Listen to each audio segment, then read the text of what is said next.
Dr. Ambedkar said that when you educate a man, you educate an individual, but when you educate a woman, you educate an entire nation. Jai Hind everyone. The topic of my today's lecture is status of women in India. Let's speak of the ancient times. We all know the names like Garg and Maitri, the scholars and the educators. The status of women that we see in the today's society, or we know in the today's society, it has not always been the same.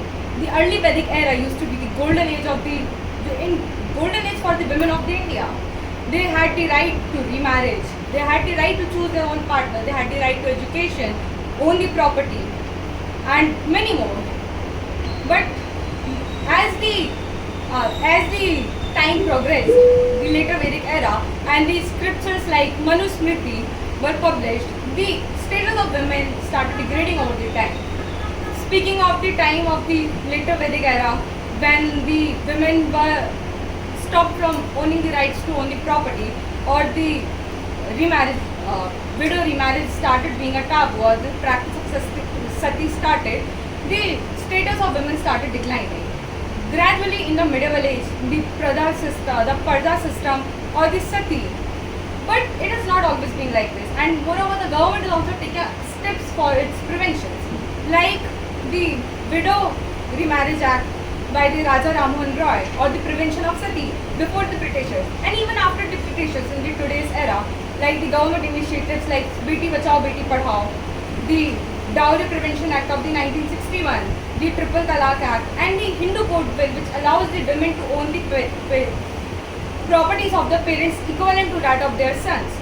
Earlier, when it was introduced in 1950, it was opposed by the opposition and the RSS, and due to which then Law Minister Dr. B.R. Ambedkar resigned in the support of this act.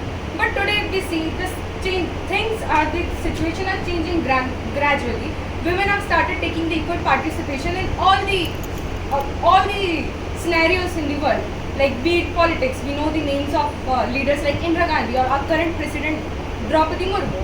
Or be it defense, we all know our current squadron leader, then flying officer Avni Chaturvedi, who was the very first female combat fighter pilot of India, who was the first female to flew the MiG-21 Bison, and was also the first female pilot to be trained on the Sukhoi 30 MKI. So I just want to say, if we take the example of countries like Finland that stand at the top levels of the gender equality index, or gender pay parity, where the gender equality is almost same, the women participation is 50%, we can see that the women participation increases the economy, increases the power of the nation on the international level. Therefore, gradually, if we as a society work on it, we for sure can attain the level like that was. We for sure can again become the golden age of women like that used to be in the early Vedic era. Thank you.